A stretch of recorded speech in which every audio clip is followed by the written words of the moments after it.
सभी प्रेमी जनों को जय श्री परमानंद। जब से मनुष्य इस धरती पर आया है, अनेक प्रश्न उसके मन में उठते रहे हैं, जैसे वह कौन है, किसने उसे बनाया है, उसका यहाँ आना एक स्वाभाविक क्रिया है या उसको बनाने वाला कोई और है। यदि उसको बनाने वाला कोई और है तो इसके पीछे उद्देश्य क्या है। इन्हीं सभी प्रश्नों को लेकर गुरु महाराज से प्रार्थना की तो यह इस चैनल के बनाने का उद्देश्य सिद्ध हुआ। आप सभी से प्रार्थना है कि स्वयं के कल्याण के लिए चैनल को सब्सक्राइब करें तथा अन्य औरों के भले के लिए शेयर अवश्य करें। जय श्री परमानंद। गुरु महाराज, हमारे समाज में एक आम धारणा बनी हुई है कि जो स्त्री है, स्त्री जाति को गुरु की आवश्यकता नहीं होती है। स्त्री जो होती है उसका पति ही उसका गुरु होता है। तो कृपया इस पर प्रकाश डालें कि जो धारणा बनी हुई है ये कहां तक सत्य है। ये जो शरीर है और शरीर के अंदर जो इंद्रियां हैं वो सारी की सारी मन से चलती हैं। जैसे व्यक्ति जब प्रफुल्लित होता है, जब प्रसन्न होता है, अज्ञान में होता है, तो उसकी भोगों से निवृत्ति नहीं होती है। भोगों को भोगने की इच्छा शांत नहीं होती है। वो हमेशा भोग भोगने के लिए तत्पर रहता है। मगर वही व्यक्ति जब बीमार हो जाता है और उसको कह दिया जाए कि आप परसों खत्म हो जाएंगे, आपको कैंसर हो गया है, डॉक्टर ने लास्ट स्टेज घोषित कर दी है, आपको कोरोना हो गया है, अभी हाल फिलहाल में चल रहा है, और डॉक्टरों ने लास्ट स्टेज पे घोषित कर दिया है,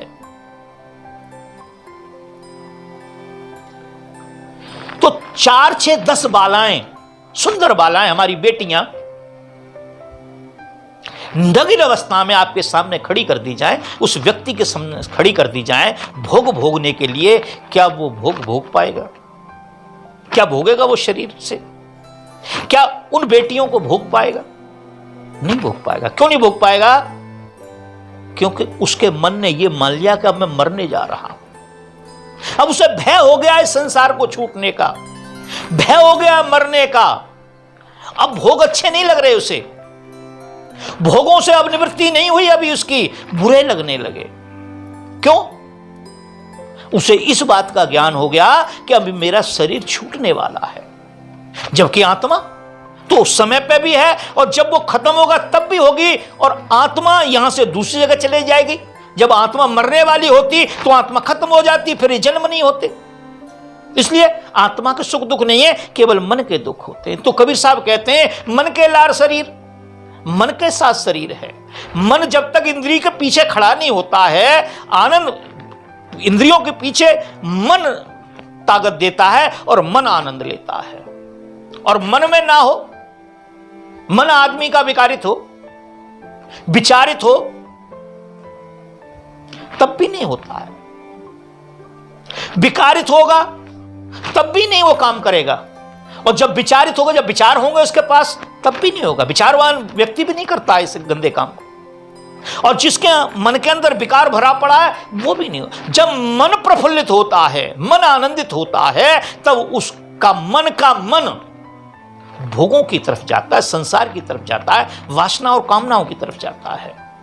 तो इसलिए जो शरीर को कहते हैं कि शरीर धारण करता है, गुरु धारण करता है, नहीं, न स्त्री न पुरुष, न स्त्रीलिंग है न पुल्लिंग है। शरीर धारण करने की वजह स्त्रीलिंग और पुल्लिंग बना है वो, जबकि शरीर धारण नहीं करता है गुरु को आत्मा धारण करती है, और आत्म कल्याण के लिए गुरु को धारण किया जाता है। अब एक विचार करने की बात है, एक पुरुष ने अपनी स्त्री का क्या नहीं देखा है, उससे जीवन भर भोग भोगे हैं, और जिसके प्रति भोग भोगे हैं वह जो पत्नी है, वो हमारी जो बेटी है, क्या उस पुरुष के विषय में नहीं जानती है? ये चोर है, ये मक्कार है, ये बातून है, ये दोगला है, ये मक्कार है, ये किस किस प्रकार की बातें करता है, पराई स्त्रियों को देख करके घर पे बोलता है, जो इतना विकारित पुरुष है, जिसके दिमाग में, जिसकी मतलब उसमें मन में इतना विकार भरा पड़ा है, क्या उसके प्रति कभी आस्था बन पाएगी उस बेटी की, उस माता की आस्था बन पाएगी? क्योंकि गुरु का जो पद है बड़ा आस्था युक्त है, आस्थावान है, बिना आस्था के नहीं होता है वो। अभी देखिए ये जो संत आजकल जेल में पड़े हैं, क्या हुआ? इनसे आस्था ही तो हटी, क्योंकि जो काम इनके करने के नहीं थे वो किए इन्होंने। देखिए आज लोग दूर हो गए उनसे, और जब तक चल रहा था किसी को पता नहीं था कि भाई इसके विचार ऐसे हैं, तब तक चल रहा था। तो इसीलिए जिस पुरुष ने अपनी स्त्री के सभी अंगों को देखा, उसके साथ जीवन भर भोग भोगा है, या स्त्री ने पुरुष के साथ जीवन भर जो भोग भोगा है, तो ना स्त्री उसके प्रति भाव बना पाएगी, ना पुरुष अपनी स्त्री के प्रति भाव बना पाएगा। जब दोनों के भाव नहीं बनेंगे तो फिर बेकार हो जाएगा। फिर तो क्या होगा? फिर तो एक दूसरे की पूर्ति के लिए हो गया काम। एक संत कहा करते थे, गुरु और चेला लालची दोनों खेलें दाव। गुरु और चेला लालची दोनों खेलें दाव, और भवसागर में डूबो जो पाथर की नाव। जैसे पत्थर की नाव पानी में डूब जाती है, उसी प्रकार से इस क्रिया को तो डूबना ही पड़ेगा। जबकि संत काम क्या करते हैं? तारने का काम करते हैं। किसको तारने का काम करते हैं? आत्मा को तारने का काम करते हैं, आत्मा को संवारने का काम करते हैं, इस मन के विकारों को हटाने का काम करते हैं, और मन को विचारों से भर देते हैं। परमात्मा के विषय में समझा देते हैं, तुम्हारे अपने विषय में समझा देते हैं कि तुम और तुम्हारा परमात्मा अलग नहीं है, तुम और तुम्हारा परमात्मा दूर नहीं है। तुम मन के चक्कर में फंस करके अपने आप को जुदा जुदा मान रहे हैं, परमात्मा को अलग मान रहे हैं, आत्मा को अलग मान रहे हैं, अपने आप को अलग मान रहे हैं, गुरु को अलग मान रहे हैं, सबको अलग अलग मान रहे हैं। क्यों मान रहे हैं? कि आपको इस बात का ज्ञान नहीं है। तो संत क्या करते हैं? संत हमें यह बताते हैं कि तुम एक आत्मा हो, तुम मन नहीं हो, तुम दुख सुख से ऊपर हो। और जब दुख सुख से ऊपर हो तो अब कैसे पता लगे इस बात का कि हम दुख सुख से ऊपर है? हमें बता दिया किसी ने, थ्योरी तो समझा दी, पर प्रैक्टिकल तो हमें करना पड़ेगा। तो संत हमें तरीका बताते हैं। एक तरीका होता है आंख बंद करके अपने आप को जानने का, अपने आप की खोज करने का, अपने आप का पता जानने का, और अपने आप के पास अपने को जा करके हम ये जान लेते हैं। सही बात यह है कि हम मरने जीने वाले नहीं हैं, हम मरने जीने से अलग हैं। मरता जीता मन है, मरता हमारा मन है, जीता भी हमारा मन है, सुख भी हमारे मन को होता है, दुख भी हमारे मन को होता है, घाटा भी हमारे मन का होता है, प्रॉफिट भी हमारे मन का होता है। बेटा भी हमारे मन का मरता है, बेटा भी पैदा हमारे मन से ही होता है और हमारे मन का ही होता है। यदि मन ना हो तो बेटा भी पैदा नहीं होगा। तो जब हमें ये वो बता देते हैं और फिर हम प्रैक्टिकल करते, रोज अपने घर में बैठ करके आंख बंद करके जो उन्होंने तरीका बताया है उसे हम करते हैं, तो फिर क्या होता है कि सारे अज्ञानों के पर्दे छट जाते हैं, हट जाते हैं, और एकदम उजाला हो जाता है, जिसको हम अनेक जन्मों से नहीं जान पाए। तुलसीदास जी कहते हैं कि आत्म अनुभव सुख सो प्रकाशा, आत्म अनुभव सुख सो प्रकाशा, तब ब्रह्म मूल भेद भ्रम नासा। आत्मा का जब अनुभव हो जाएगा, आत्म अनुभव सुख सो प्रकाशा, वो जो सुख है उसका जो प्रकाश है उसका कोई वर्णन नहीं कर पाता। हमारे वेद त्राय त्राय कहते हैं, त्राय त्राय जो कर रहे हैं किसके लिए कर रहे हैं? वो उसी प्रकाश के लिए कर रहे हैं, उसी सुख के लिए कर रहे हैं, उसी आनंद के लिए कर रहे हैं। किसके लिए? उसी सुख और उसी आनंद के लिए कर रहे हैं। तो आत्म अनुभव, आत्मा का जब अनुभव जिस दिन होगा हमें, आत्म अनुभव सुख सुप्रकाशा। अब तो हमें संतों ने बता दिया, आत्मा खाती नहीं, पीती नहीं, जगती नहीं, सोती नहीं, मरती नहीं। ये बात थ्योरी समझाई, मगर वो कहते हैं कि मेरी बात को मत मानो, मेरी बात को मत मानो, इसका प्रैक्टिकल करो। क्या करो? इसका प्रैक्टिकल करो। वो हमें भरमाते नहीं है कि गंगा जी पे जाओ, जमुना जी पे जाओ, मंदिर जाओ, चर्च जाओ, गुरुद्वारे जाओ। वो कहते हैं ये यहां भी जाओ, कोई बात नहीं, महापुरुषों की जगह है। पर भजन सुमिरन जो है, ईश्वर से जो एकाकार करना है, उस परमेश्वर से एकाकार करना है, उस परमेश्वर में मिलना है, उस परमेश्वर को अपने में मिलाना है, वो हमें काम अपने ही घर पे बैठ के करना पड़ेगा, सुबह और शाम करना पड़ेगा। जीवन के सारे कार्यों को करते हुए, अपने सभी कार्यों विहारों को करते हुए, बेटी बेटों को पढ़ाते हुए, पत्नी के साथ रहते हुए, माता पिता के साथ रहते हुए, बेटी बेटाओं के साथ रहते हुए, अपना व्यापार करते, नौकरी करते, खेती, जो भी हमें मालिक ने दिया है उसको करते हुए किसी को छोड़ना नहीं है, न किसी को पकड़ना है, न किसी को छोड़ना न पकड़ना, केवल संत की बातों को पकड़ना, उस ज्ञान को पकड़ना है जो हमें समझाया है, उसको हमें प्रैक्टिकल करना है।